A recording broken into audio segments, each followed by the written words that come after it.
Welcome to The Journey, an online commentary on today's scripture reading with Seth Davidson.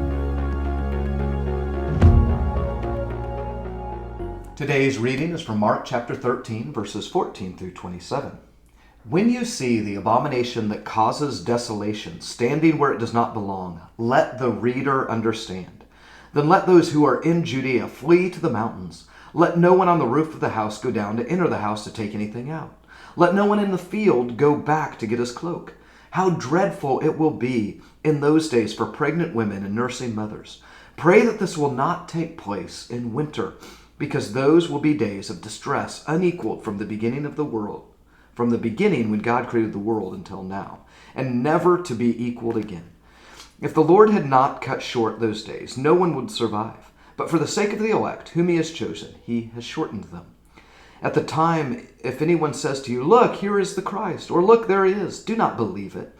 For false Christs and false prophets will appear and perform signs and miracles to deceive the elect, if that were possible. So be on your guard. I have told you everything ahead of time. But in those days, following the distress, the sun will be darkened, and the moon will not give its light. The stars will fall from the sky, and the heavenly bodies will be shaken.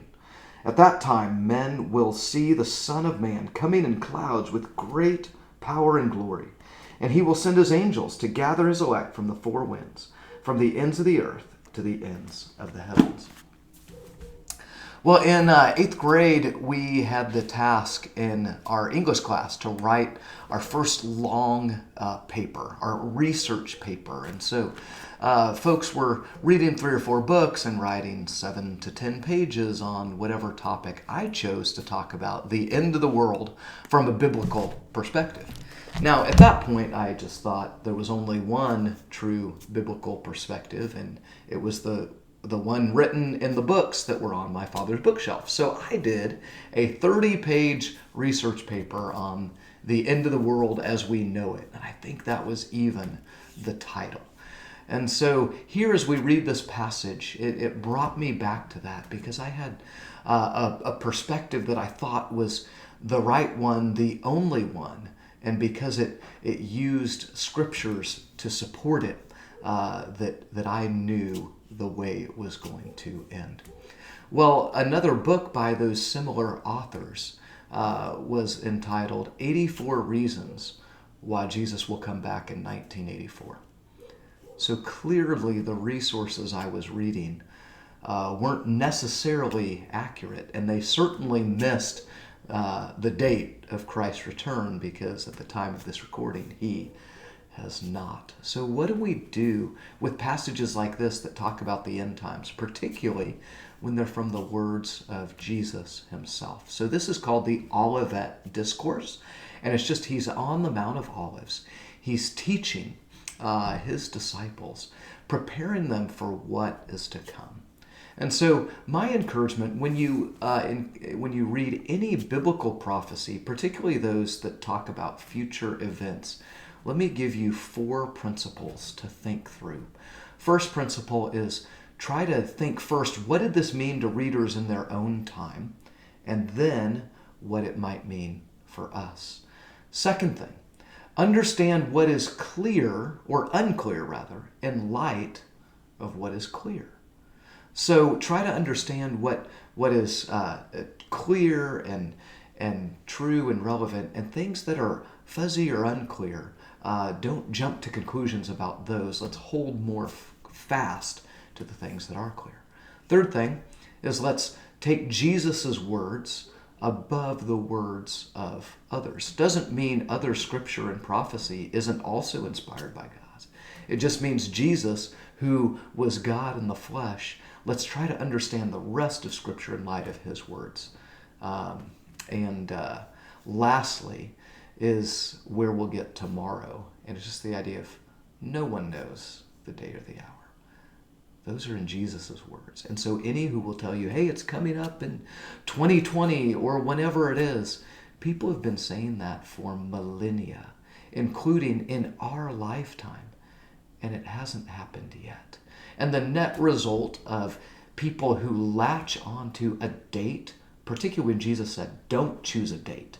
But when we latch onto a date and put scripture to it, when when that date comes and passes, there are those who are weaker in faith who can't understand that maybe a human had a wrong interpretation. Instead, they're like, what's wrong with God and what's wrong with my faith? So when we approach this passage, let me use that rubric just to give an interpretation. Doesn't mean it is the right one, but the way we form interpretations on scriptures, we read the Bible, we let the text speak for itself, and that shapes our worldview. And then we read the Bible again, a different place or a different time, and it may challenge some of our assumptions. So we reframe and we interpret what we've read in the text based upon what we've already read in Scripture. And that maybe forms our worldview a little bit more. And then that may be tested or challenged. So we go back to Scripture. So it's called the hermeneutical spiral. And by the way, everyone does that. That's the only way. Now we start with the text, and then we let the text inform our thinking. But our thinking isn't the Bible, nor is it God's words. It's our best understanding of the Scripture and His words. And so we interpret the text. So let me offer, using that rubric, an interpretation of this passage. The first is to understand what's happening in our day in light of what's happening in the first century. So first century readers wouldn't have been thinking, is Jesus going to come back in 2,000 years in a Left Behind series sort of way? No, they would be seeing this as the abomination that causes desolation. Like the temple was destroyed in AD 70. The abomination that causes desolation is kind of the abomination that destroys or the abomination that displaces. And so when Titus, the Roman general, came in to sack Jerusalem, this would have been really relevant. Hey, don't collect your belongings when you see the war machine coming. Head to the hills. It's going to be really difficult for women and pregnant women and nursing mothers trying to care for these infants while you're running away in exile. And so the clear reading for most of this is be ready, because the end is near in terms of the temple in Jerusalem. So be ready for that. Second is just the idea of that which is clear in light of what is unclear. So definitely in verse 24, Jesus is referring to a prophecy about the end times. That's very clear. So we must try to understand what that means. Jesus seemed to indicate that the end would be near. Well, the end was near on his life, but I can see why the disciples, some in the first century, thought, well, Jesus is going to come back in their lifetime. Well, that still hasn't happened in our time. And so what we can hang our hats on is verse 26 that just says, we know Jesus will return. So it's unclear when and how, but it is very clear that he will return, and we take him at his words. And we will get to tomorrow the other really important point, to not make speculation on a particular date. And if we do, we're disobeying Christ, who said, no one knows the day or the hour. He warns against people that say, hey, look, here he is, or he's coming back. No one knows.